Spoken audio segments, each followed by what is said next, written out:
또 여러 가지 경험들이 떠오릅니다. 정말 직원 중에 되게 착한데 일을 잘 못해.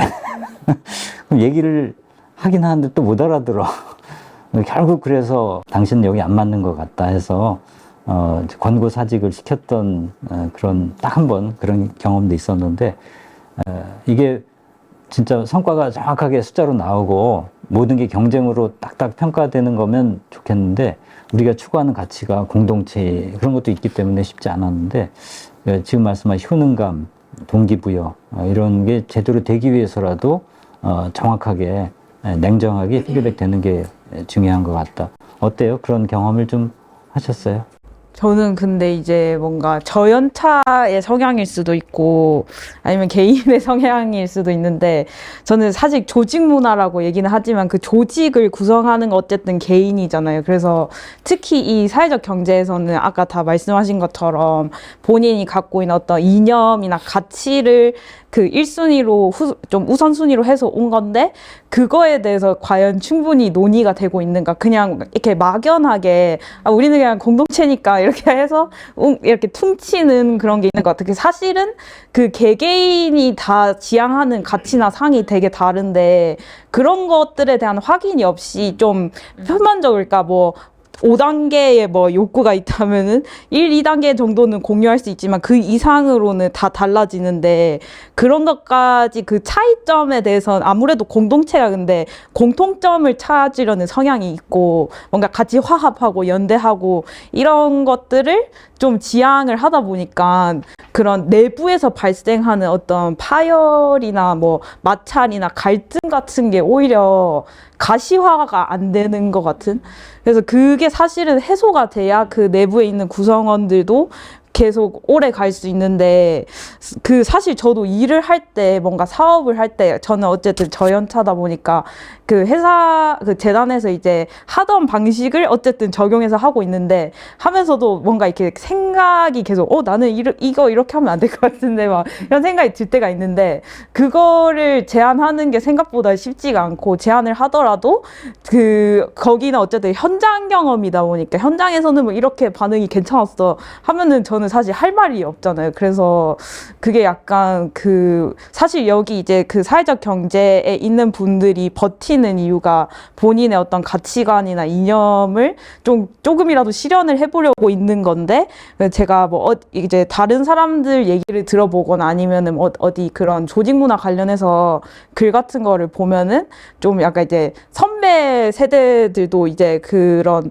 물질적인 게 잘 충족이 안 되고 탈물질적인 걸로 충당을 하다 보니까, 그 탈물질적인 게 어떻게 보면 그런 가치 지향이나 이념이고 자기의 기준인데, 그런 거를 잘 양보를 할 수가 없다고. 그러니까 그분들 그 선배들마저도 여기서 버티는 이유가 그 탈가치적인 그거인데, 죄송해요, 탈가치라니 탈물질적인 건데, 그거를 되게 생각보다 예민한 것 같아요. 그거를 건드리는 게 각자 그 갖고 있는 가치나 신념이 여기를 이제 계속 오래 있게 하는 그 기제인데, 그거를 생각한 것보다 건드렸을 때 예민하게 반응이 나오고, 그걸 그래서 건드리기 되게 어려운 것 같아요. 왜냐면 그것 약간 존재의 이유가 될 수도 있어가지고. 그래서 그렇게 어려운 입체적이고 뭔가 되게 어려운 그런 것들을 어떻게 같이 공유를 하고 그걸 조율을 해나갈 수 있을까, 이런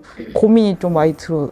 아까 그러니까 좋은 게 좋은 거다 이 말이 두 가지로 해석이 되네요. 하나는 그냥 우리 공동체야, 사람 좋으면 됐지, 서로 배려해야 돼, 이게 하나가 있고, 또 하나는 난 이런 가치를 추구해, 이 좋은 가치인데 이걸 건드리다니, 이런 두 차원이 다 있고. 근데 이 두 가지에 너무 우리가 치중하다 보면 정작 냉정하게 짚어야 될 걸 놓치고, 결과적으로 이게 방치되다 보면 나중에 모두 지치고 상처받고 이런 문제들이 제기가 돼요.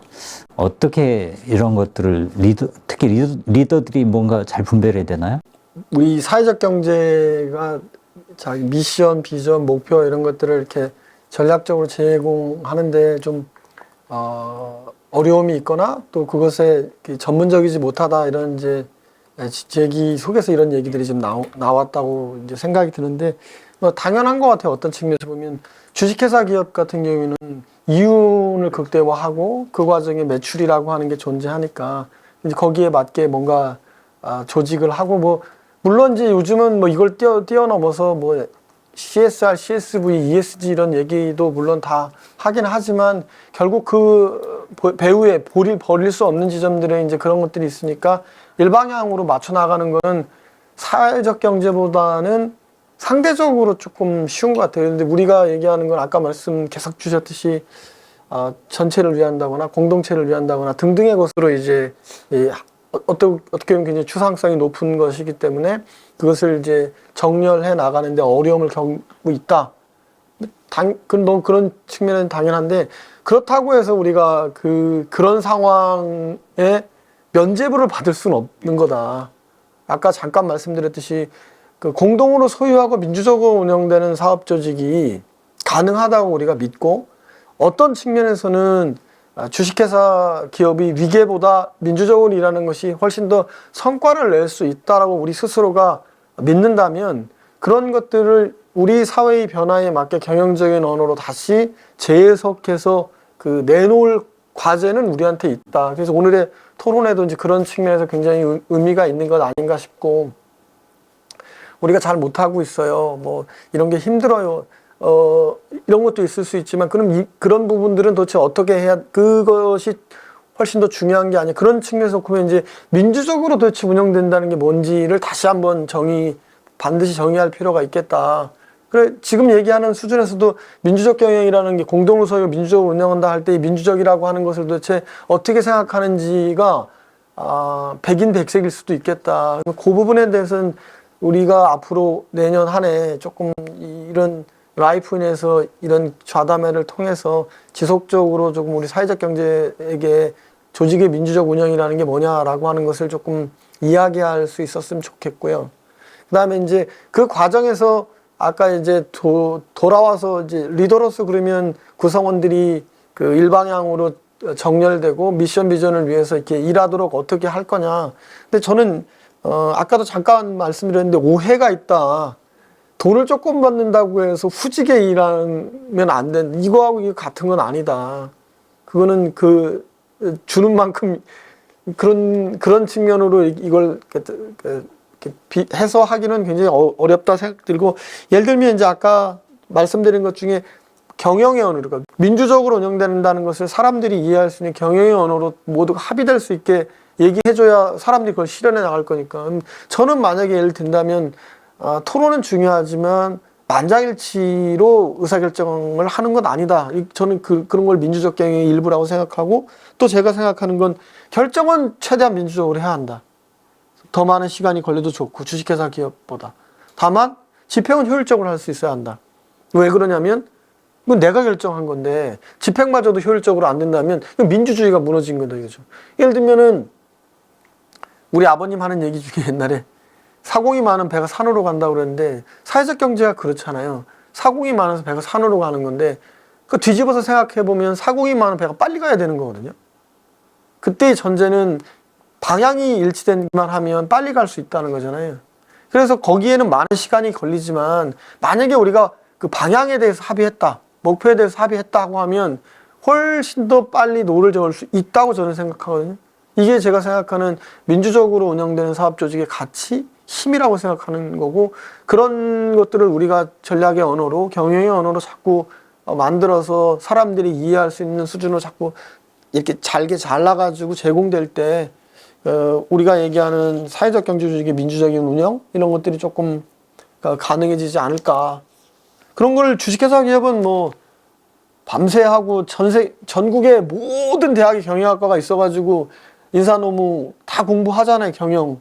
MBA에서도 인사노무 재무회계 홍보 마케팅 경영 전략 이렇게 4가지 하는데 협동조합이나 사회적 경제를 위한 인사노무 이거는 하는 대학이 있나 싶을 정도로 충분히 많이 안 되고 있으니까 그런 측면에서 저는 우리 사회적 경제를 대상으로 한 연구 너무 많이 필요하고 특히 경영적 연구는 지금도 많이 늦은 것 같아요.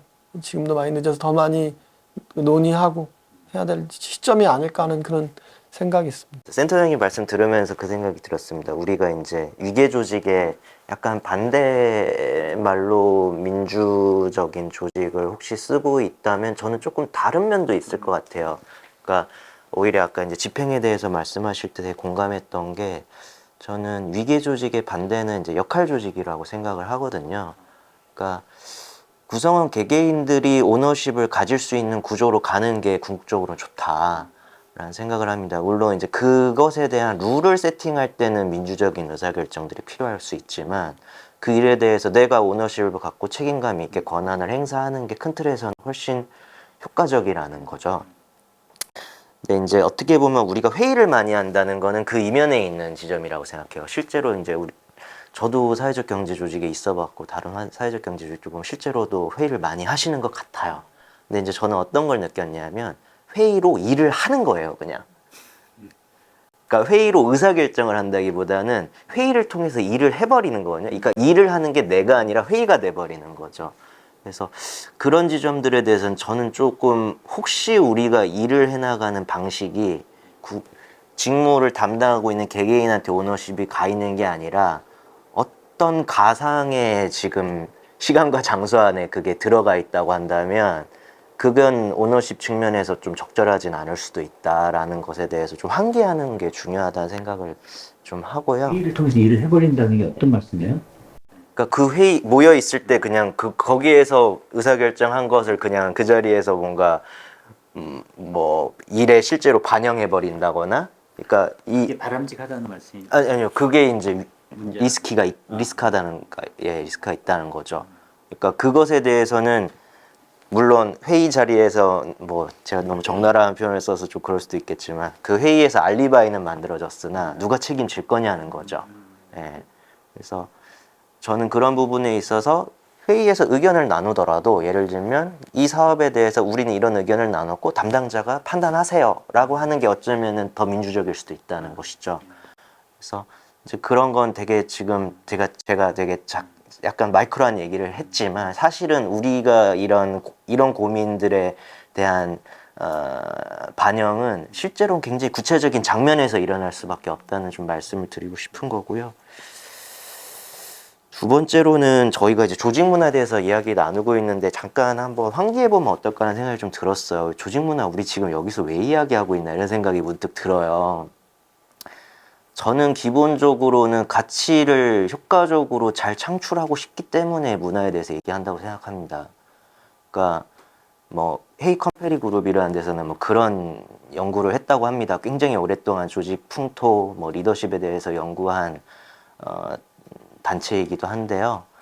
그러니까 조직이 성과를 내는 데 있어서 30% 정도는 그 조직의 풍토, 분위기가 영향을 미친다는 거예요. 30%가 언뜻 작아 보이지만 사실은 굉장히 크거든요. 왜냐하면 실제로 성과 창출에 있어서 상당히 많은 부분은 그 조직이 그 시장에서 어디쯤 포지셔닝 돼 있느냐가 훨씬 더 중요한 위치고, 다르게 보면은 본인들이 그 조직이 통제할 수 없는 요인들도 상당히 많거든요.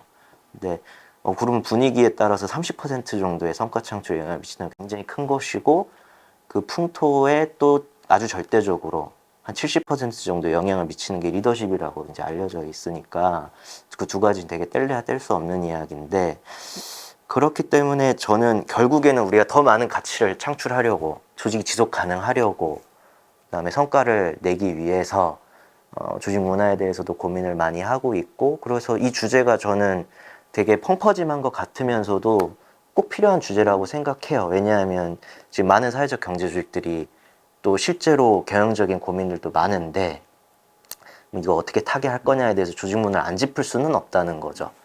그런데 여기에서 저는 좀 중요하다고 생각하는 것 중에 하나가 성과라는 걸 어떻게 볼 거냐에 대한 부분인 것 같습니다. 근데 이제 저는 다른 조직들도 마찬가지지만 특히나 사회적 경제 조직들이 혹시라도 성과라는 것에 대한 개념을 실적이나 결과로 오인하고 있지는 않나라는 좀 제기를 한번 해보고 싶어요. 그래서 저는 오히려 성과는 내가 지금 문제라고 생각하는 상황에서 제안하고 있는 솔루션이 성과의 개념이 더 가깝다고 생각하고, 그 성과가 실제로 유효한지에 대한 판단은 지나봐야 알 수 있는 경우가 상당히 많다고 생각합니다. 흔히 우리가 성과를 창출한 경험을 오히려 반추해서 떠올려 보면은 그런 걸 많이 생각해 볼 수 있거든요. 그때는 몰랐는데 지나고 보니까 그게 성과였네. 이런 경우들이 상당히 많아요. 근데 우리는 여전히 약간 사전에 성과를 정의하려고 하는 경향들이 많아요. 그러니까는 예를 들면 이렇게 한번 우리가 세미나를 한번 했어요. 세미나를 해서 뭐 예를 들면 이거를 뭐 1000명이 보면은 잘한 거라고 하자. 이거 사전에 이렇게 정의할 수 있겠지만 사실 성과는 그게 아닐 수도 있다는 거죠. 네. 근데 이제 우리가 사실 의외로 그렇게 접근하는 경우들이 여전히 많다. 근데 저는 사회적 경제 조직일수록 되게 임팩트를 중요하게 생각하고 그 성과와 결과의 인과관계에 대해서 우리가 더 좀 기민하게 반응해 나가야 되는 조직인 만큼 성과에 대해서 단순히 실적이나 결과 개념으로 보지 않는 게 일하는 방식을 변화하는 데 있어서도 굉장히 중요한 정의일 수 있다라는 생각을 합니다. 제가 이 이야기를 오늘 꼭 한번 던져보고 싶었어요. 다른 분들도 어떻게 느끼시는지도 궁금하기도 하고. 아웃풋이 없는데 아웃컴이 클 수 있나? 이런 의문도 있어요. 예를 들면 이제 사회적 경제 조직이 공동으로 민주적으로 운영되는 것이 무엇인지 정의하자 얘기하고 그거를 이제 앞으로 계속해서 이제 경영적 언어로 바꿔 나가자 이런 얘기를 제가 제기를 드렸는데, 예를 들면 경영적 언어로 제기할 때 제가 이제 감각하는 부분에서는 아까 뭐 말씀드린 대로 그런 사공이 많은 배가 산으로 가는 게 빨리 간다. 이걸 우리가 감각할 수 있잖아요. 동시에 이런 것도 감각이 가능해요. 어떤 게 감각 가능하냐면 주식회사 기업의 그 성과는 매출로 증명되잖아요. 그렇죠? 그러면 사회적 경제 기업의 성과 또는 뭐 영향력은 뭘로 증명될 거냐? 그것도 합의가 돼야지 가능한데, 예를 들면 저는 우리가 하려고 하는 게 크게 놓고 보면 아까 이제 가치로 얘기했는데 조금 더 이제 국가하고 시장하고 사회관계로 우리의 일들을 재정의 한다면 저는 원래 그 시장이나 이런 것들이 다 사회를 위한 기능적인 것이었잖아요. 그런데 이게 사회 바깥으로 나가서 보이지 않는 손에 의해서 뭔가 만들어지고 그래서 시장이 이제 굉장히 중요한 삶의 기제로 우리 인간 삶의 기제로 작동하게 되고, 심지어는 시장이 사회를 지금 먹었다고 표현해도 과언이 아니죠. 그래서 지난 한 40년간 신자유주의가 이렇게 과도화되면서 그 사이에서 평균이 사라지고 평균 실종의 시대이고, 동시에 우리가 사회가 자꾸 고립된 나노 사회가 됐다고 어떤 마케터가 얘기하던데, 이런 사회에서 다시 시장을 사회를 위한 기능적인 것이 되도록 하는 일들을 사회적 경제가 저는 한다고 생각해요. 근데 그 과정이 이제 예를 들면 시민사회는 일종의 아드보커시 같은 것들을 통해서 하는 거잖아요. 그럼 시민사회에서 시민 없는 시민운동은 불가능한 얘기라고 생각해요. 시민 없는 시민운동이 있을 수가 없잖아요.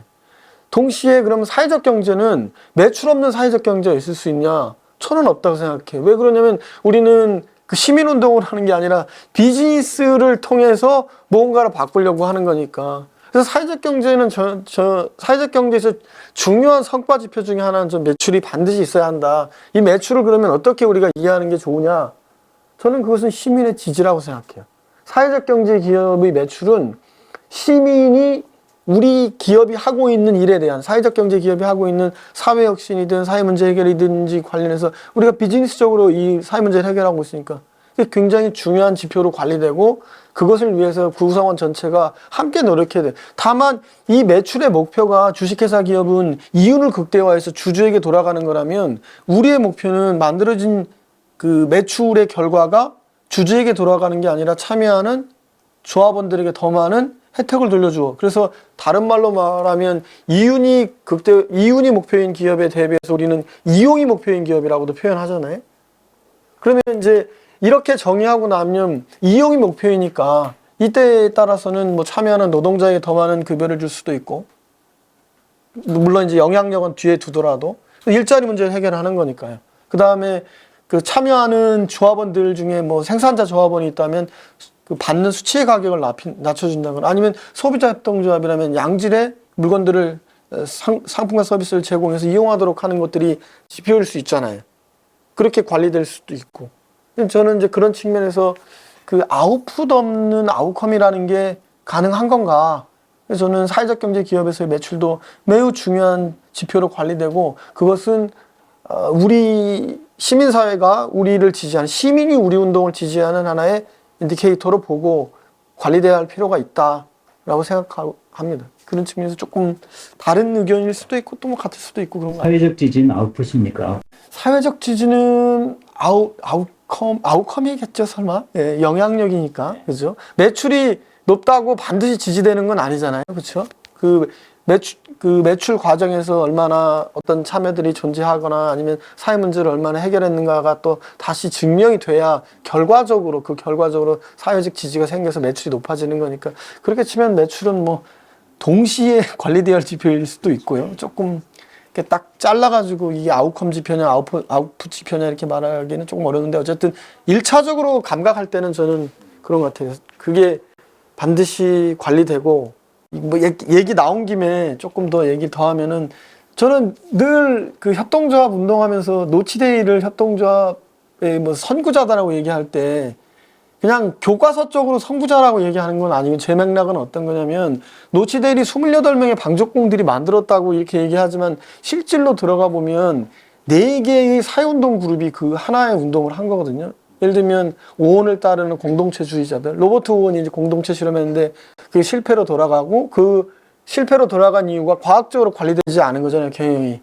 그래서 그 부분들을 지지했던 그룹이 같이 참여했고 두 번째 차티스트 운동하던 분들이 같이 했어요. 그 1인 1표라는 게 지금은 너무도 당연하지만 미국은 1920년대, 프랑스는 1946년으로 제가 기억하고 있는데 매우 뒷얘기인데 그 1844년에 시작해서 46년에 엘리자 브리얼이라는 사람이 그 가입하거든요. 여성이에요.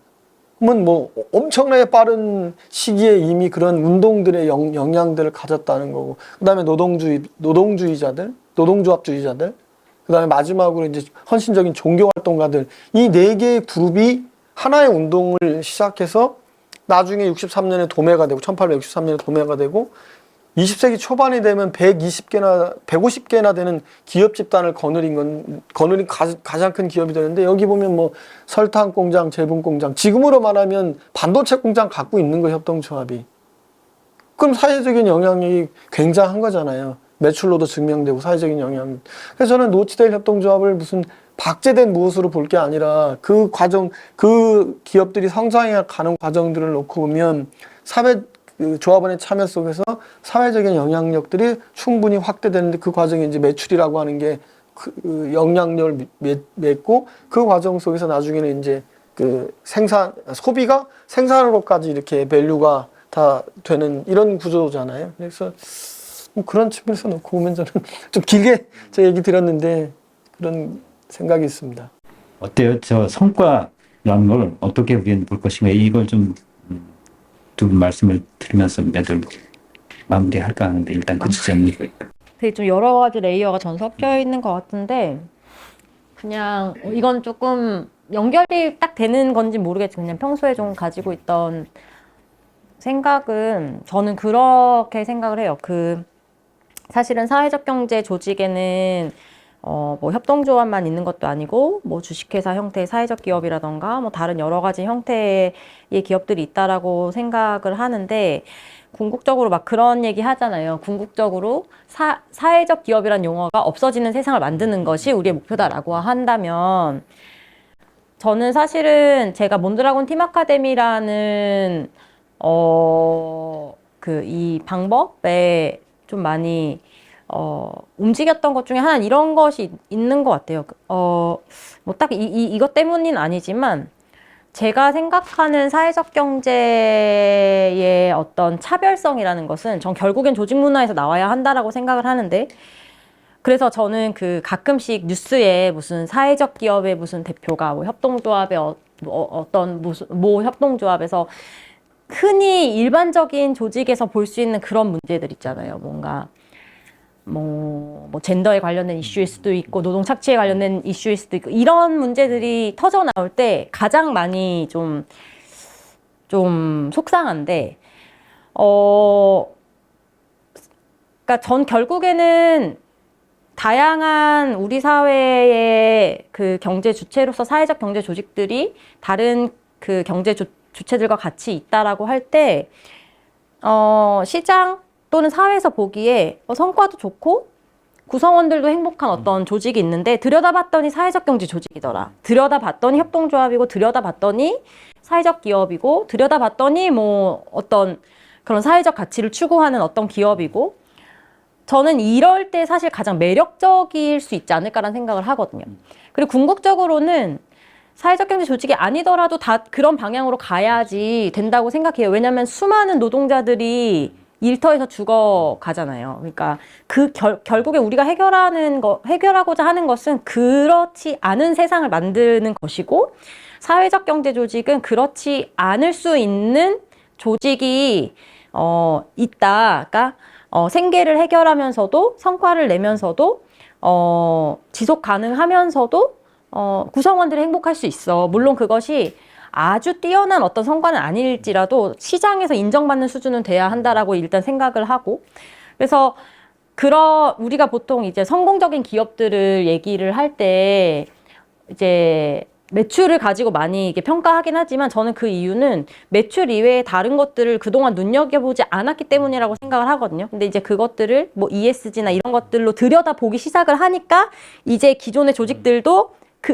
이제 이것까지 보려고 하네, 사람들이 하면서 챙기고 있다고 생각을 해요. 근데 그러면서 사회적 경제 조직의 성과라는 것은, 우리는 조금, 뭐, 임금은 좀 적고 조금 돈이 못 벌 수는 있지만, 그래도 지속 가능하게 구성원들이, 이 안에서, 나름의 어떤 그 조직 문화 속에서 너무 힘들지 않게 각자의 삶을 영위하면서 잘 나아가고 있고 또 그것이 경력 단절 여성의 삶을 나아지게 하는 걸 수도 있고 장애가 있는 분들의 삶을 나아지게 하는 걸 수도 있고 여러 가지 그것 자체가 가치가 될 수 있다라고 생각을 하는데 이제 그런 면에서 성과를 볼 때 조금 더 다양한 레이어들이 포함될 수 있다라는 것이 있다고 생각을 하고 사실 저는 그런 측면에서는 지금은 사회적 경제 조직과 비사회적 경제 조직에서의 경영의 언어가 점점 더 이 경계가 흐려지고 있다라고 생각을 하거든요. 뭐 ESG라는 개념이 들어오고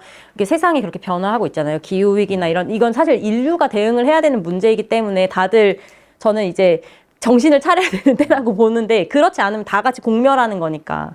근데 그런 상황에서 사회적 경제 조직이 그래도 그러한 가치 차별성을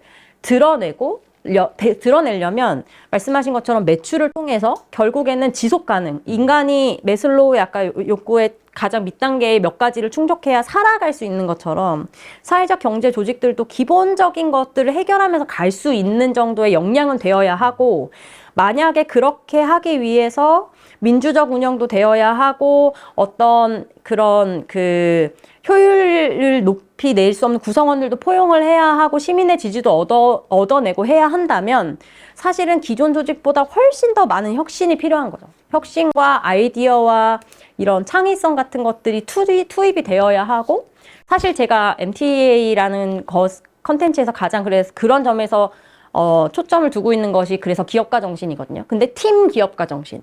내가 혼자서 기업가 정신을 발휘해서 희소한 자원 속에서 무언가 뛰어남을 발휘하는 게 아니라 사람들과 함께 그것을 만들어낼 수 있는 힘을 발휘하는 그 어떤 사실은 마인셋 같은 거죠. 그러니까 사실은 그런 면에서 더 힘들 수밖에 없다라는 생각은 들지만 들여다보면 볼수록 너무나 여러 가지의 레이어들이 이제 겹쳐 있고 그 와중에서 빛을 내야 하기 때문에 차별성을 드러내야 한다면 정말 어떻게 하면 우리가 이거를 잘 하면서도 유지할 수 있을까에 대해서 가치를 유지하면서 잘 해 나갈 수 있을까에 대한 고민이 동시적으로 그리고 더 많은 액션으로 사실은 드러나야 하지 않나 뭐 이런 생각이 들어요. 그래서 결국에는 그런 것들이 사회적 경제 조직의 문화로서, 그러니까 문화라는 건 전 결국에는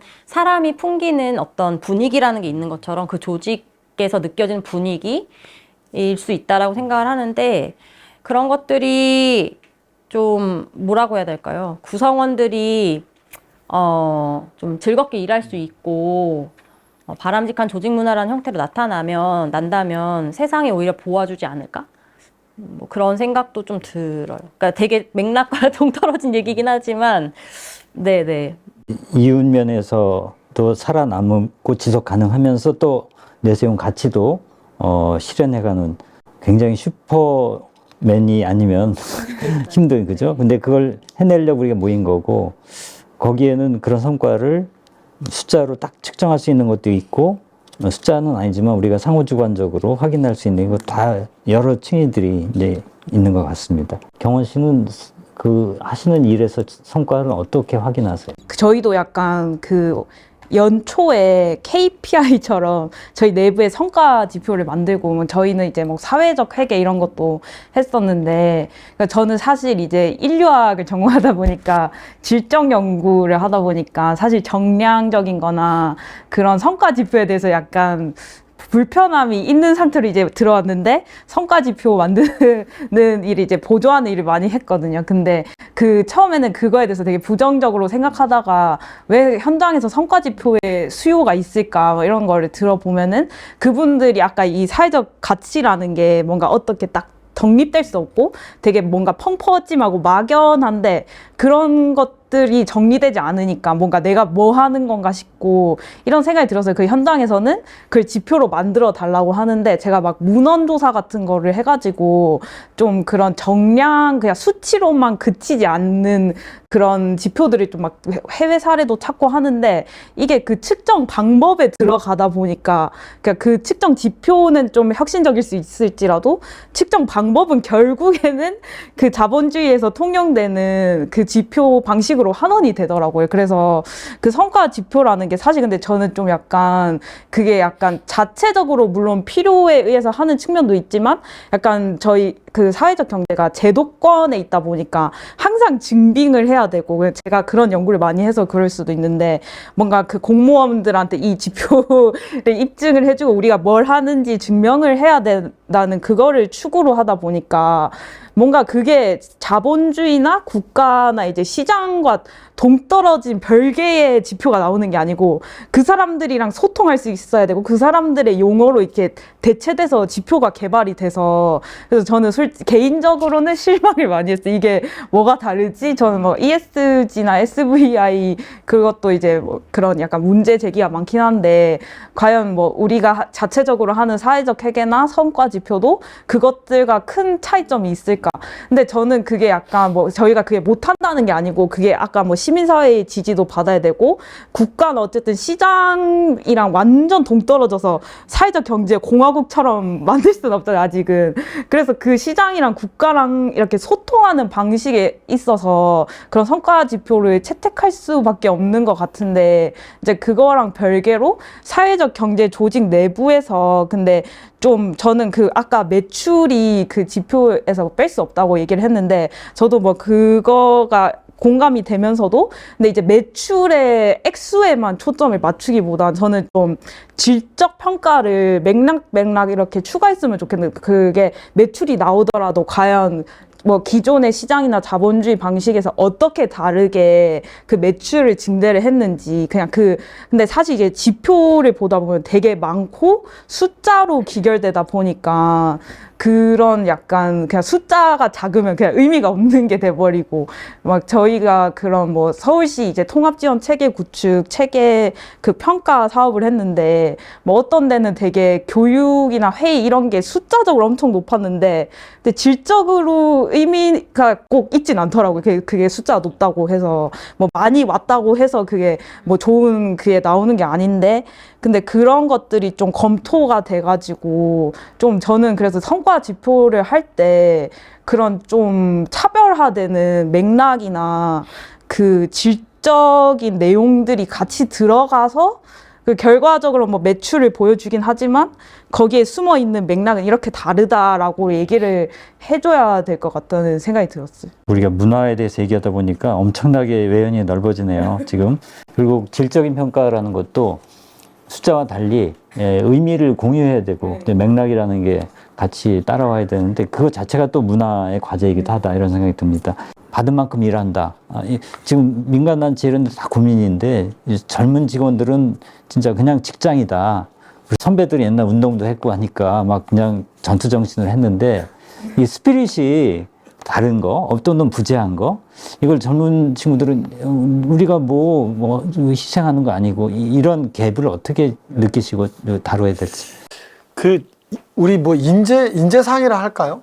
이게 사회적 경제가 바라는 이제 인재상이 있을 수 있잖아요. 처음에 단계에서 그 선발 과정에서 그런 사회적 가치를 추구하려는 사람들이 여기에 들어오는 게 제일 좋은 것 같아요. 그게 이제 안 되면 그 뒤에는 이제 그거를 다시 그 어떤 미션 비전으로 정렬하는데 더 많은 이제 이 활동들이 들어가니까. 그래서 1번은 그런 사람을 잘 선발하는 구조, 이 단계에서 어떻게 좋은 사람들을 선발할 거냐, 이제 매우 중요하고, 두 번째 이제 선발하고 났을 때 문제잖아요. 어쨌든 그런데도 뭐 다 완벽하게 걸려지지는 않으니까. 그럼 이제 선발하고 났을 때 문제인데, 제가 요즘 가지고 있는 고민은 그런 건데, 우리 조직은 그 성과를 내면서 혁신적이었으면 좋겠어요.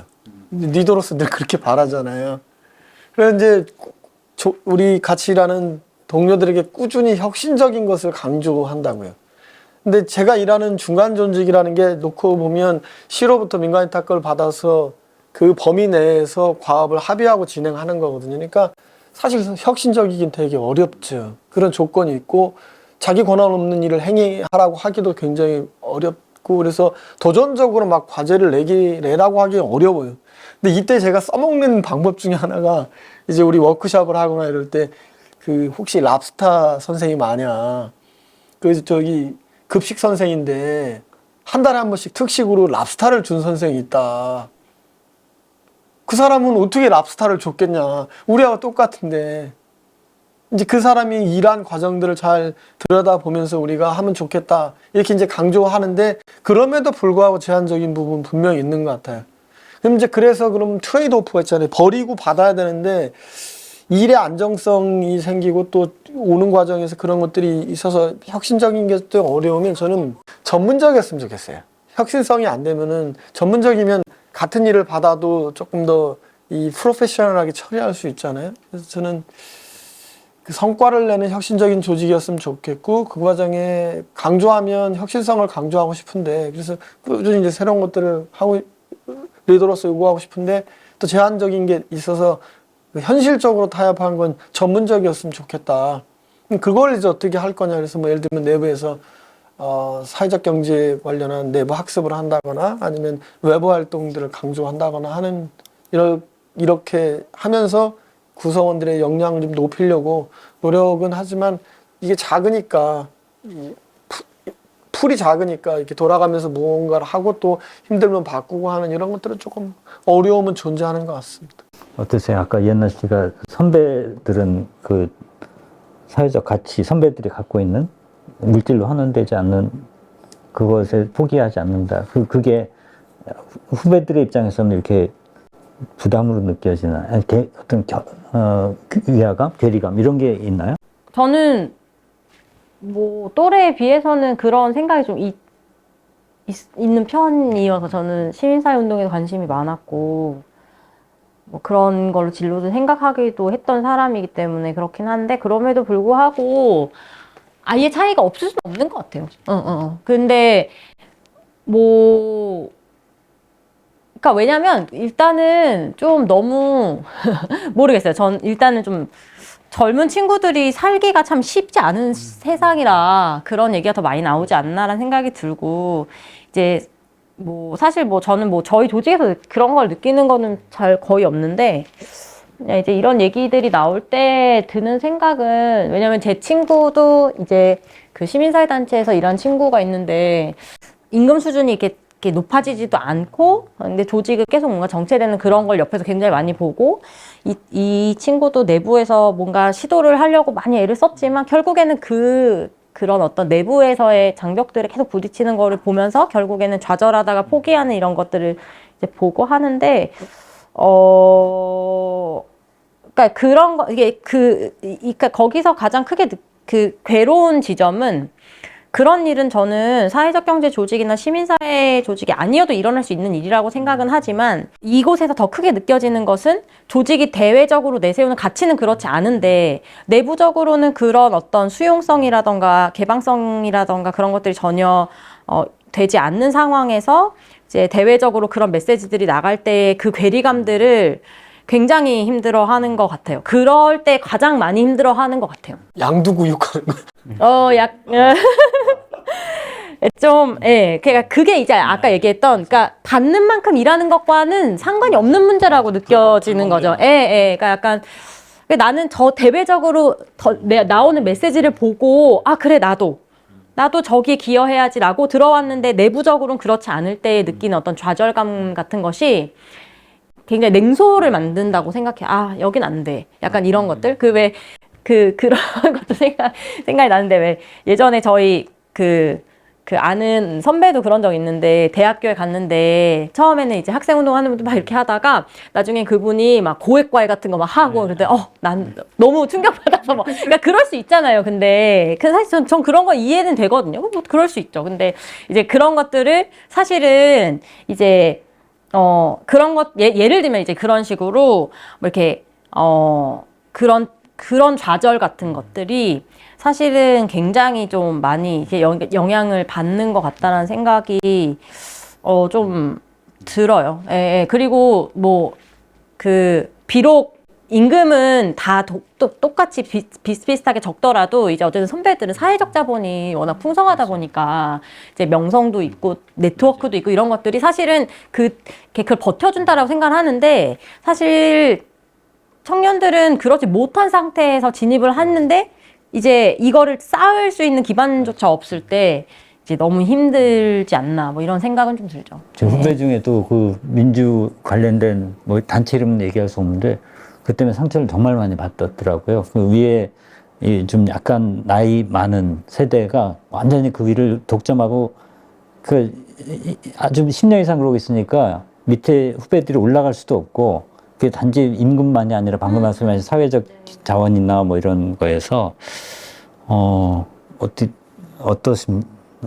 연관된 부분일 수도 있을 것 같은데 어찌됐건 구조적인 부분이 일단은 있다는 생각을 합니다. 요즘에 일하는 사람들의 어떤 조직 안에 중위 연령을 살펴보면은 뭐 그런 조사가 있습니다. 43세 정도 된다는 얘기가 있어요. 10년 전에 한국 사회 조직의 중위 연령은 몇 살이었을까요? 30대였겠죠? 그러면은 지금 새롭게 지금 사회에 진입한 나이도 조금씩 늦춰지고 있긴 하지만 예를 들면 30살에 사회에 나타났어요. 일을 하기 위해서. 근데 과거와는 다르게 이제 대략 평균 나이 43세인 집단에 적응해야 하는 과제가 생기는 거죠. 과거와는 많이 다른 상황인 거는 맞아요. 그래서 이제 이런 것들이 젊은 구성원들한테 뭔가 목소리를 더 내야 하는 어떤 상황인 걸로 나타나는 부분은 있다고 생각하고요. 그런데 이제 중요한 건 그거죠. 역설적으로 그런 이야기들을 그들만 하고 싶을 것이냐. 그렇지는 않을 거라는 거죠. 저는 교양자도 다 포함되어 있다고 생각해요. 다 하고 싶은 말들은 있고 그 층위는 비슷해요. 사실은. 근데 이제 다만 그 이야기를 조금 더 자유롭게 할 수 있는 층위에서 목소리가 나올 뿐이고 사람의 욕구는 비슷하기 때문에 다 할 수 있는 이야기들이라고 생각합니다. 중요한 거는 저는 급여와 관련해서는 저는 모든 조직이 지향하는 가치가 공정성이라고 생각을 합니다. 그러니까 기여한 만큼 합당하게 보상받고자 하는 어떤 그 지향점을 갖고 급여 시스템을 설계를 해요. 이거는 모든 조직이 똑같거든요. 근데 이제 모양은 조금씩 다르죠. 그 맥락적으로, 그 맥락에 따라서. 그래서 이 지향점과 관련하여 구성원들이 공정하다고 들 느끼고 있다면 그거는 뭐 해석의 여지 없이 그냥 현상인 것이거든요. 그러면은 일단은 공정하지 않다고 느낀다고 하면은 과거에는 공정하다고 생각해서 설계한 시스템이었으나 시간이 지나면은 적합성이 떨어질 수 있거든요. 조직은 언제든지. 그러면은 그 시점에서 왜 공정하다고 느끼지 못하는지에 대해서 토론할 수 있는 상황이냐. 결국엔 그게 조직 문화를 가늠하는 지표일 수도 있겠죠. 그래서 더 나아질 수 있는 기회가 우리한테 있느냐 없느냐 그건 굉장히 중요할 것이다. 그런 생각은 듭니다. 민주주의 그다음에 공동체 이게 다 중첩되는 영역이라는 생각이 들어요. 가장 다루기 어렵고 말도 꺼내기 참 힘든 그런 문제인데 사실 속으로는 다 그거에 다는 아니지만 많은 사람들이 걸려 있을 때 이거를 어떻게 넘어설까 큰 과제로 이렇게 느껴집니다. 하나만 좀 이게 더 깊게 들어가고 싶은데 꼭 다뤄야 될 게 아까 뭐 젠더 문제 이런 것도 약간 나와서 마이크로 인터랙션 그 조직 안에서 미세한 상호작용 파워 하래스먼트라고 하나요? 뭐 직장인 갑질도 있고 눈치 보는 문제도 있고 젠더 문제도 있고 이런 면에서 우리가 일반 다른 조직 뭐 공무원이든 기업이든 그런 데 비해서 사회적 경제의 공통적인 상황은 어떤지 어떤 점에서는 그래도 이런 점에서 우리가 낫다고 할 수 있다. 우리를 좀 본받아라 할 수 있는 문화도 있는가 하면 여전히 좀 갈 길이 먼 우리 안에 걸려있는 문제도 있을 것 같고 이런 걸 좀 간단하게 짚어주시면 어떨까 싶습니다. 그냥 관행이라고 할까요? 그런 게 있지 않습니까? 관계. 한국의 직장인들은 항상 다른 나라보다 훨씬 더 관계 때문에 스트레스 많이 받고 있는데 그 점에서 어떤 과제가 있는지. 저희는 이제 출장이 많은데, 근데 이제 이게 또 뭐 배려일 수도 있는데, 뭐 출장 가고 약간 어촌이나 농촌 가면 이제 그 약간 중년 남성분들 집단에 이제 가야 되는데, 그런 거 갈 때 뭔가 저 혼자 못 보내거나 아니면 남자 사수나 이제 상사를 붙여서 보내주거나 하는 그런 게 있는데 약간 그게 약간 근데 저는 그거를 좀 아쉽거든요. 그렇게 뭔가 제가 그런 젠더적인 것 때문에 이렇게 제한이 되는 게 일을 할 때 있어서 말을 안 해요? 거기에 대해서. 그거에 대해서 그냥 뭐 젠더적인 것보다는 뭐 나도 거기 가고 싶다 뭐 이렇게 얘기는 하는데, 근데 사실 저는 좀 느끼기에 저는 이제 저 2030 세대가 생각하는 어떤 공동체나 가치의 양상이랑 약간 그 이후 세대들이 생각하는 공동체나 가치 양상이 되게 다른 것 같은데, 좀 제가 느끼기에는 2030은 이렇게 분절돼 있다 해야 되나? 파편화돼 있지만 연결돼 있는 그런 느낌이고, 약간 진짜 위에 선배들은 이렇게 그냥 육안으로 봤을 때도 이렇게 같이 뭔가 하나로 묶여져 있는 느낌? 좀 더 결집력이 높은 것 같아요. 아무래도 노동운동이나 학생운동 경험이 있다 보니까. 근데 저희 세대는 막 그렇게까지 결집이 높지 않고 그냥 연결될 때만 연결되면 좋겠다. 그러니까 그런 식으로 다른 거다 보니까 사실 저희도 이제 일이 되게 많은데, 그래서 뭐 때로는 막 주말에도 일을 하시고 아니면 야근을 하시는데, 저는 그냥 그 사무실에 계속 오래 있으면서 야근하는 게 되게 안 맞거든요. 그래서 저는 뭔가 내 개인 시간을 따로 가진 다음에 그냥 집에서 차라리 하는 게 낫지. 그냥 뭔가 근데 그런 거가 약간 은근히 약간 눈치가 보여가지고, 그러니까 그런 것처럼 약간 생각하는 좀 서로에게 바라는 그게 되게 다른 것 같은데, 그거가 잘 얘기가 안 되고 하다 보니까 약간 요새 막 SNL 코리아 이런 데서 MG 사무실 보면 MG가 무슨 세상을 다 무너뜨릴 것처럼 묘사가 되고 있는데, 그런 오해가 되게 쌓이는 것 같더라고요. 그러니까 저희도 뭐 그런 선배도 사실은 그렇게 뭐 육안으로는 하나로 뭉쳐져 있지만 우리도 의견 다 다르다 이렇게 말할 수 있는 거고, 그래서 좀 뭔가 약간 솔직하게 얘기를 해야 될 것 같은, 약간 좀 뭔가 배려를 한다고 이렇게 약간 돌려서 얘기하거나 직접적으로 얘기를 안 하다 보니까 그게 뭔 의도인지 잘 파악이 안 될 때가 있어가지고, 그래서 뭔가 그런 것들이 좀 잘 솔직하게 털어놓았으면 좋겠어요. 차라리. 되게 솔직하게 털어놓나요? 불편한 거. 그래서 저희는 뭐 그 센터장님 비슷한 연배에도 말 놓고 다 지내는 그런 문화여가지고. 말 놓으세요. 네, 아닙니다. 그리고 막 저희 이제 그 코칭하는 학생들도 저희한테도 막 다 반말하고 그러거든요. 혹시 별칭, 네네네, 닉네임으로 하는데, 그게 뭐 그런 거 되게 강력한 힘이 있다고 저는 생각해요. 언어가 갖는 힘이 있기 때문에 존칭을 하지 않는 것, 경어를 쓰지 않는다고 해서 이제 무례하게 한다는 건 아니지만, 그것이 가지는 좀 힘이 있는 것 같고, 그러니까 그 심리적인 안정감을 느끼게 하는 것이 되게 중요하다고 생각하는데, 민주적인 문화 이전에 심리적 안정감이 있어야 하고 그것이 있어야만 되는 거라고 생각해서, 전 뭐 그런 식의 불편함 별로 없고, 사실은 뭐 저는 문화 측면에서는 좀 개인적으로는 여성으로서는 좀 굉장히 그 저희 조직에 많이 감사하고 있는데, 전 여기 와서 이제 그 임신, 출산, 육아를 다 하고 있거든요. 근데 이제 그러니까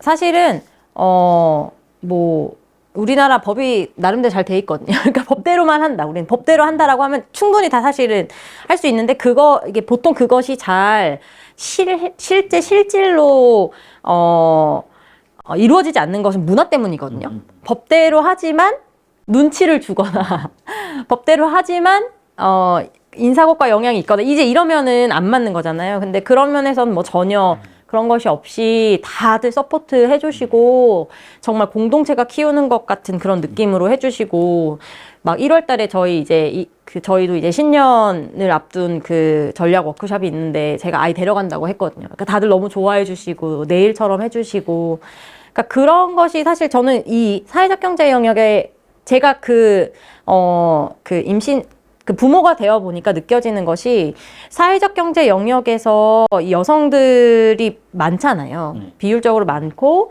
특히 또 경력단절 여성이라던가 저처럼 워킹맘이라던가 이런 여성들이 사회적 경제 영역에서 활동을 할 수 있다는 것 자체는 저는 굉장히 큰 의미라고 생각해요. 이거는 저는 가치 그 이상일 수도 있다라고 생각을 하는데, 이거는 여성 개인이뿐만 아니라 그 여성이 키우는 아이, 그리고 가정, 이것이 다 사회를 구성하는 거잖아요. 그래서 직장에서 이런 그 여성 친화적인 문화들이 존재하는 것이 결과적으로 중장기적으로 저는 굉장히 큰 임팩트다. 아까 말씀하셨던 아웃컴? 근데 사실 그거 아웃풋으로 치면 사실 굉장히 아쉬울 수도 있겠죠. 하지만 아웃컴의 입장에서는 분명히 이거는 의미가 있고, 그런 면에서 사회적 경제 영역이 너무 의미 있는, 가치 있는 그 영역으로서 존재하고 있다라는 것을 제 몸소 되게 많이 깨달았었거든요. 그래서 사실은 그런 거는 조금 더 드러났으면 좋겠어요, 저는. 많은 사회적 경제 조직들이 저는 이런 쪽으로 되게 잘 되고 있다라고 생각을 하는데, 이런 것들이 아까 말씀하셨던 것처럼 일반 비사회적 경제 조직들에 좀 영향을 많이 미치는 그런 효과로서 좀 나타나야 된다고 생각을 좀 해요. 전 그러면서 되게 좀 만족하고 있어요. 저출산 정책에서 참고해야 될 굉장히 중요한 조직 문화인 것 같습니다. 동재님은 여러 조직에 몸담는 분들을 만나시고 컨설팅 하시는데, 어떤 점에서 이런 조직 문화가 이렇게 좀 문제가 되는지. 그러니까 이제 상호작용 관련해서 말씀해 주신 거 연장선에서 말씀을 드리면, 저는 의외로 많은 분들이 일하면서 대화를 많이 안 하는 게 아닌가라는 생각을 합니다. 기본적으로 일단요. 그러니까 대화를 하더라도 예를 들면 정말 그냥 그 업무 활동에 대한 이야기를 주로 하는 거예요. 그러니까 뭐 예를 들면 뭐 이번에 교육했는데 몇 명 왔어요? 뭐 강사 섭외는 잘 되고 있어요? 뭐 이제 이런 이야기들은 할 거예요, 일상적으로. 근데 이제 제가 대화라고 하는 차원은 그런 겁니다. 그러니까 요즘 일하는 거 어떠세요? 라거나, 아니면은 우리가 이번에 교육을 기획한다고 했을 때 더 잘한다고 하는 거는 어떤 걸까요? 라는 어떤 그런 메타적인, 일을 하는 것에 대한 메타적인 차원의 질문들을 서로 공유하고 대화하느냐 라는 측면에서는 많이 부족하다는 생각이 들어요. 그러니까 어떻게 보면 우리는 되게 의외로 일할 때 약간 앞만 보고 일을 하는 걸 수도 있다는 거죠. 그래서 뭔가 그런 걸 주의를 좀 환기하고 대화를 나누는, 일에 대한 대화다운 대화를 좀 잠깐 멈춰서 해나가는 게 오히려 일을 더 잘하기 위해서 꼭 필요한, 약간 한숨 돌리는 시간들이 필요한 거죠. 그러니까 예를 들면 그런 거예요. 제가 이런 얘기를 하면 어떤 분들은 그러세요.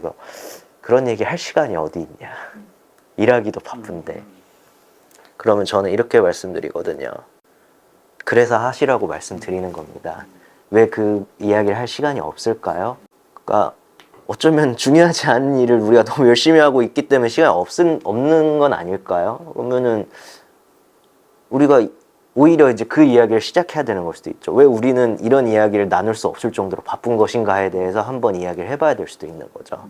그래서 저는 뭐 상호작용이라는 게 거창하고 대단한 거라기보다는 그냥 지금 당장 우리가 서로의 일하는 상태 어떤지에 대해서 서로 체크해 주는 거가 중요한 대화의 출발이 돼야 되지 않나라는 생각을 하고 있습니다. 이른바 잡담도 도움이 되는 건가요? 이 사소한 뭐 이렇게 네. 메타적인 것까지 하지 않는다 할지라도 뭐 주말에 이런 거 했어 사적인 얘기 같은 거 그럴 수도 있다고 생각합니다. 아까 이제 그 이해나 연구원님께서 심리적 안정감에 대해서 말씀해 주셨는데요. 그 개념이 사실 구글에서 한 연구 프로젝트에서 도출된 개념이에요.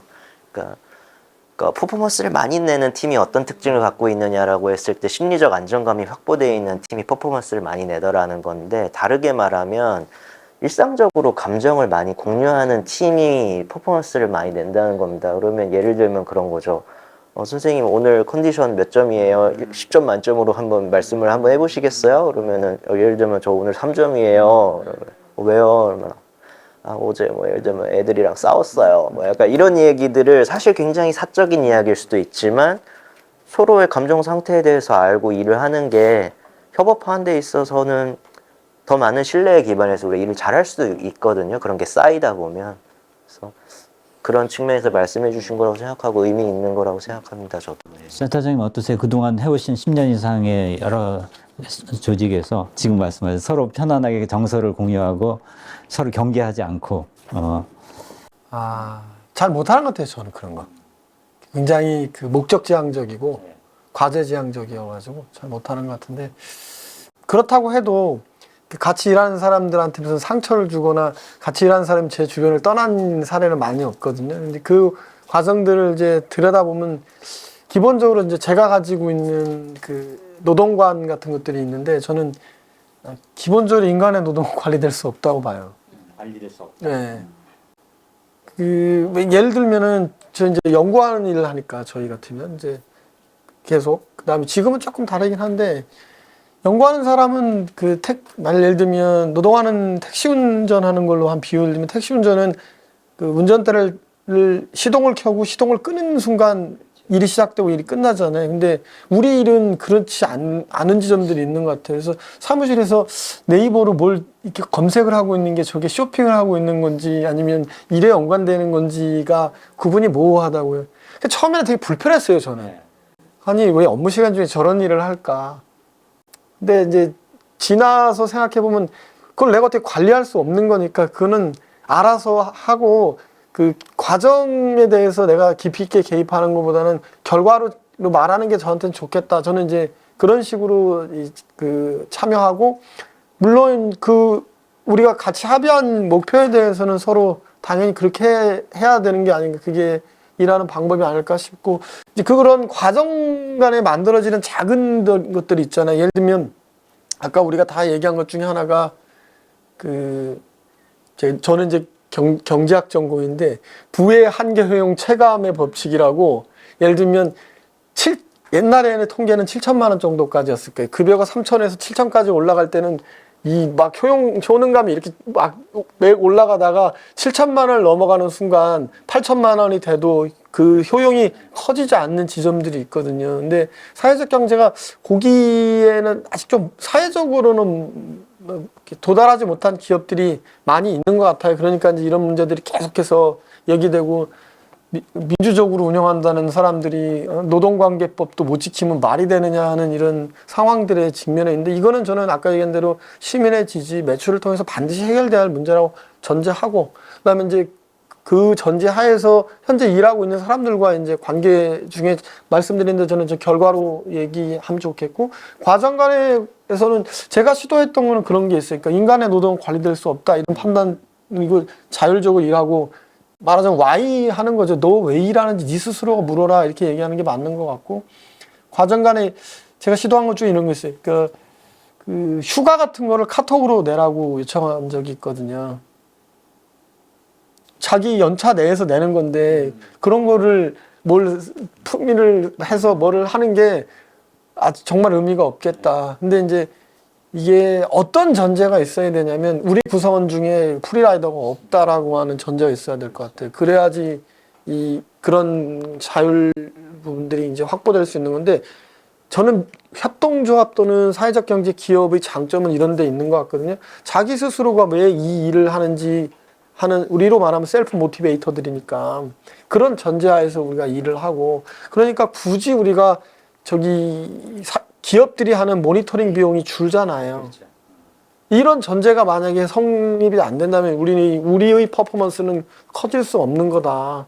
그러니까 그런 것을 믿고 그 과정에서 돈은 많이 못 주더라도 자기 스스로 일하게 할 수 있게 하고 그 과정에서 필요 없는 관리 같은 것들은 조금 다른 기업에 비해서 더 많이 열어서 일에서 보람을 찾게 하는 방식으로 이 문화를 바꾸면 결국 그 일의 만족이 높아지고 그 결과가 다시 매출로도 연결되는 이런 선순환 구조를 우리가 짜야 되는 건 아니에요. 우리 사회적 경제 기업의 인사노무에서는 사람들 그런 부분들에 대한 연구들이 조금 더 경영적인 언어로 계속 만들어지는 때였으면 좋겠고 리더로서는 되게 부족한 게 참고할 만한 사례도 많이 없고 또 우리의 방법에 대해서 기술된 책도 사례도 많이 없는 게 참 안타까운 것 같아요.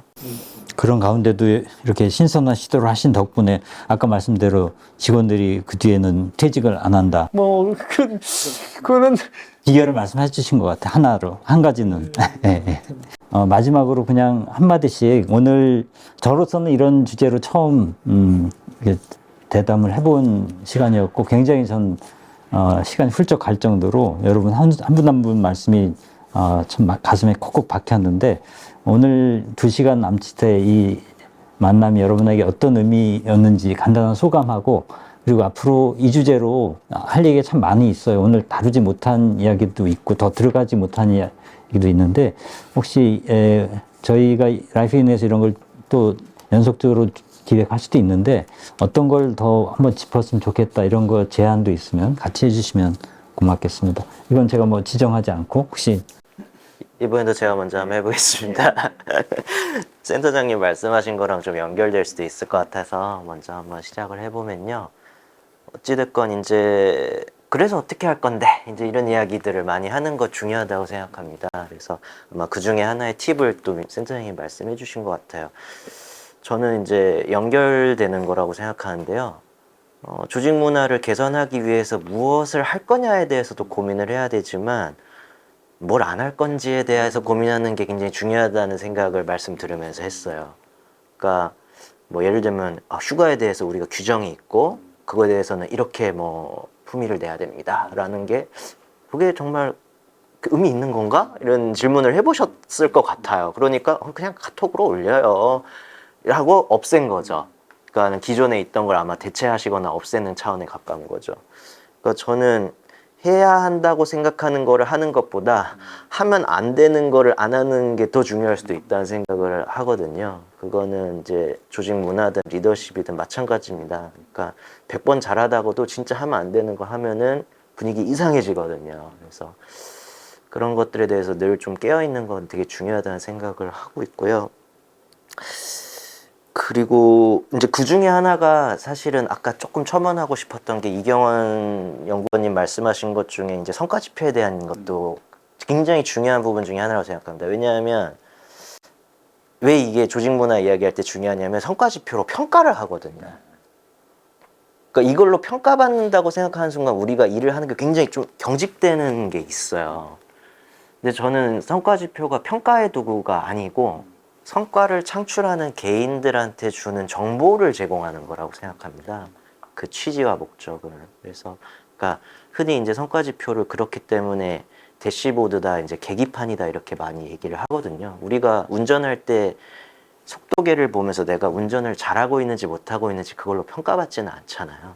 그러니까 내가 안전하게 운전하기 위해서 속도를 적절하게 조정을 하는 것이죠. 그래서 성과 지표에 대해서 우리가 내가 더 성과를 잘 창출하기 위해서 참고하는 수단으로서 이걸 활용하는 게 중요하다라는 생각이 들어서 그것도 역시 우리가 더 해야 한다기보다는 하면 안 되는 것으로 접근을 해서 좀 고민해야 하는 지점일 수도 있겠다. 조직 문화하고 굉장히 긴밀하다 왜냐하면 평가에 기반해서 구성원들의 동기를 우리가 뭔가 움직이려고 하는 것들이 많기 때문에 고민을 좀 해봐야 된다고 생각하고, 아까도 계속 좀 강조드리고 싶었던 것 중에 하나였지만, 이제 조직 문화에 대해서 얘기할 때 구성원들의 욕구와 참여에 기반하는 게 중요한 것 같습니다. 그러니까 조직 문화가 뭐 조직 구성원들 중에 누구에게만 쏠려 있는 고민은 아니어야 한다고 생각이 들어요. 최근에 이제 좀 재밌는 사례 중에 하나 들었는데, 이게 좀 연관이 있는 이야기인지는 모르겠습니다.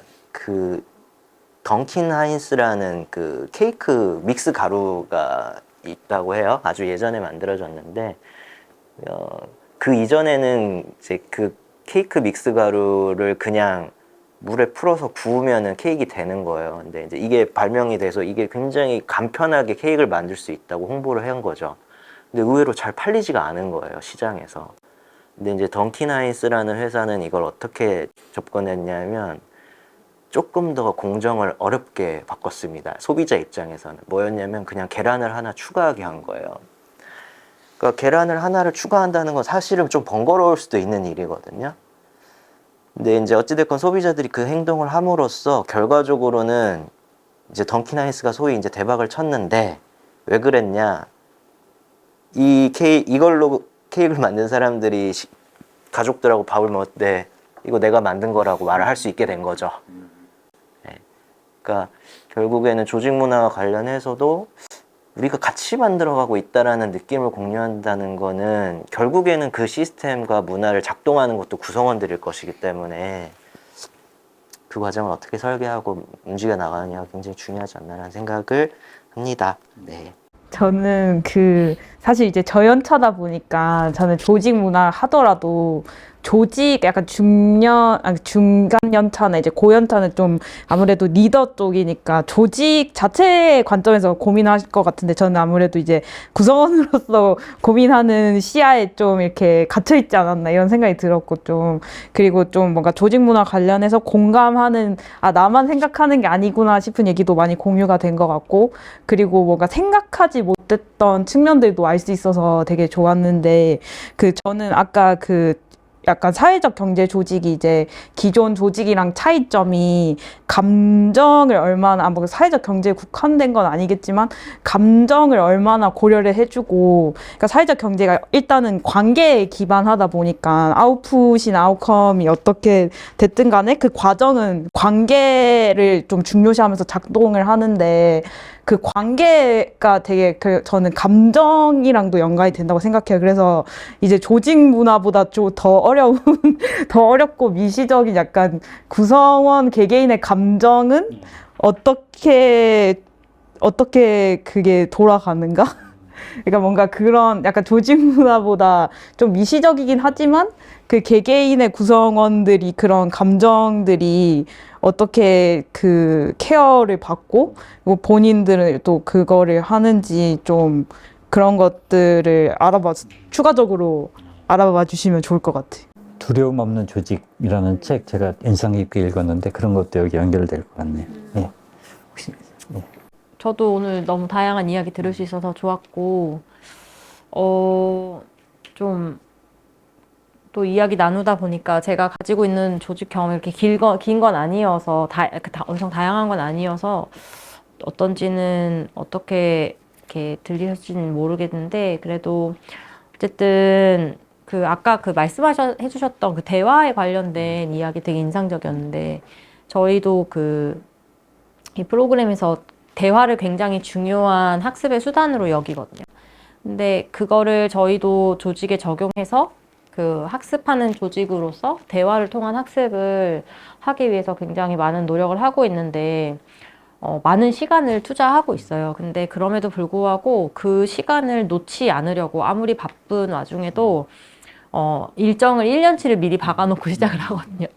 그렇게 하지 않으면은 우선순위에서 밀릴 수밖에 없기 때문에. 근데 물론 이제 그게 뭐 대화와 회의와 워크숍의 경계를 왔다 갔다 하긴 하지만, 그래도 그렇게 구성원들이 모두 모여서 서로에 대한 이야기를 하거나 조직에 관한 이야기를 할 수 있다는 것은 되게 중요하다는 생각이 들고, 그 과정을 통해서 당연히 서로와 조직에 대한 이해가 높아질 수밖에 없고, 그래서 그런 과정을 이제 돌이켜보면 저는 이렇게 좀 뭐 연애에도 비유를 할 수 있을 것 같은데, 이렇게 상대방을 잘 알아야지 상대방이 원하는 것을 잘 이렇게 맞춰주기도 하고 배려를 해줄 수도 있고, 그에 맞게 뭐 행동을 해줄 수도 있고 좋은 관계를 유지해 나갈 수 있잖아요. 그럼 그런 것처럼 좀 서로를 잘 아는 그런 노력들, 그러니까 구성원 서로, 그리고 조직의 니즈나 조직이 나한테 바라는 거, 또 이제 서로 잘 아는 것이 되게 필요하다는 생각이 좀 들고, 저희가 얼마 전에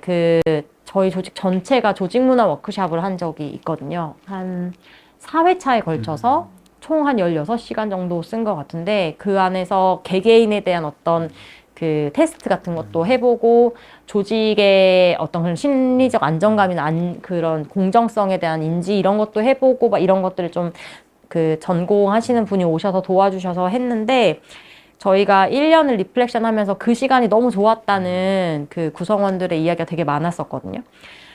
그러니까 저희도 이제 이렇게 성격 유형 검사 하듯이 그런 자가 진단 같은 거, 나는 어떤 일을 할 때, 또는 어떻게 일을 할 때 즐겁고 행복한 사람이고, 그것이 우리 조직에서는 어떻게 핏할 수 있고, 우리 조직은 또 어떤 방식으로 일하는 조직이고, 이런 것들에 대해서 좀 잘 이렇게 이해하는 것이 되게 중요하고, 그런 것이 대화를 통해서 이루어질 수도 있다라는 생각이 들고, 필요하면 그런 전문적인 도구들도 활용할 수 있을 것 같고, 이런 것들이 결국에는 예전에 어떤 관리되는 어떤 조직, 관리되는 어떤 사람, 노동력이 아니라 개개인의 다양성이나 창의성, 자발성을 기반으로 이제 움직이는 조직을 지향하는 사회잖아요. 그래서 그런 것들을 어떻게 이끌어낼 것인지를 잘 고민하는 것이 좀 필요하지 않을까? 그래서 뭐 그런 사례들을 좀 같이 공유해보는 것도 좋을 것 같아요. 사회적 경제 조직들 중에 네, 그런 것들을 잘 하고 있는 그런 사례들을 이야기해보는 것도 재밌을 것 같아요. 저희가 취재를 해야 되겠네요. 예. 처음에 모두에 시작할 때 이제 여기에 어떻게 하게 됐냐 이렇게 한 걸 이렇게 제가 다시 생각을 해보니까, 민간 단체에서 일하다가 연구하는 데서 일하다가 이제 직접 경영하고, 지금 이제 중간 조직에서 크게 보면 제 인생에서 4개의 조직을 경험해 본 것 같은데, 경험하고 지금 드는 생각은 이 정해진 정답 같은 거는 없는 것 아닌가. 만약에 정답이 있었다면 그걸 갖다 베끼면 되니까 그렇지는 않은 것 같고, 꾸준히 이제 이 뭔가를 적용해 나가는 거라고 생각하는데, 오늘 이제 같이 이렇게 이제 방송으로도 듣고 또 신문하시는 분들이 혹시 오해하실 수 있을 지점이 있어서, 어떤 지점이냐면, 조금 하다 보니까 야, 이게 사회적 경제 되게 어렵구나, 돈도 못 벌면서 어렵네 이런 느낌을 가지실까 봐. 근데 한편으로 이 사회적 경제 운동하는데 크게 기여했던 도노세 마리아 신부님 얘기 중에, 제가 이렇게 2개를 해야 되는 게 힘든 게 아니라 되게 좋은 거다라는 느낌을 주신 적이 있어요. 뭐라고 표현했냐면은, 협동조합은 주식회사가 가진 모든 수단을 보유할 뿐만 아니라 그런 거 다 가지고 있잖아요. 동시에 뭐라고 얘기했냐면, 협동조합이라는 원칙, 도덕적 우위 같은 것들이죠. 그래서 도덕적인 힘까지 갖고 있다라고 이렇게 딱 말씀하시거든요. 이분이 이제 성직자에서 이런 얘기 하실 수도 있겠다는 생각 드는데, 우리는 얼핏 보면은 민주적으로 운영된 것과 기업적으로 운영되는 이 2가지를 동시에 추구해서 되게 버겁다는 느낌으로 이야기를 하기도 하잖아요. 오늘 이렇게 보면. 근데 도노세 마리아 신부는 그 위에서 그렇지 않고, 우리는 돈도 벌지만 동시에 도덕적으로도 우위성을 갖고 있어 라고 하는 것을 이렇게 선언했다고 보여요. 근데 그거를 저희가 조금 구현하는데 조금 어려움을 겪는 거지, 이것 자체가 저는 그렇지는 않다. 민주적으로 운영되는 사업조직이 반드시 가능하고, 그것이 때로는 주식회사 기업에 비해서 우위에 있는 지점도 있다 이렇게 생각하고, 오해가, 연구가 많이 안 된 지점 중에 저는 주식회사 기업을 우습게 보면 안 된다는 지점이 어떤 거냐면, 그 도장 있잖아요.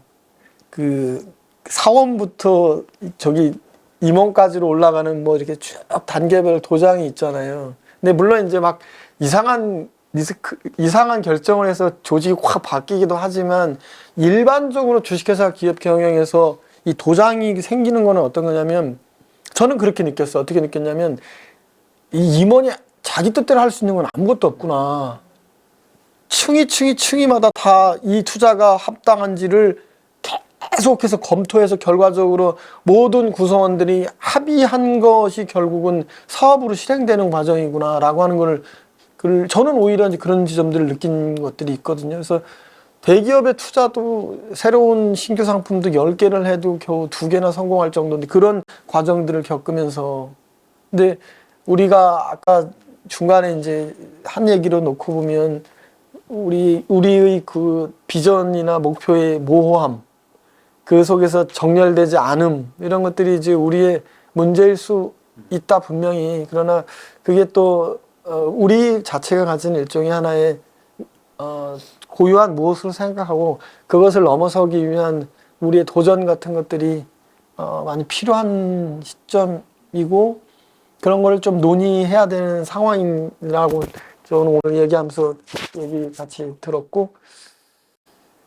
개인적으로 겪어보면서 조금 저하고 다른 세대들이 사회적 경제로 들어오고 있다는 걸 감각하게 되거든요. 그래서 지금 이런 논의를 하는 건 매우 중요한 시점이 아닌가 하는 생각을 오늘 합니다. 네. 감사합니다. 말씀 듣다 보니까 이 사회적 경제라는 게 여러 가지를 오히려 통합하고 새로운 차원으로 끌어올리면서 대립되는 것 같이 보이는 것들을 함께 더 효율적으로 탁월하게 달성하는 그런 조직이고 이어야 한다 이런 걸 확인하게 되고 또 문화라는 게 그 핵심에 자리 잡고 있다. 문화는 여러 가지 요소의 총합인 것 같아요.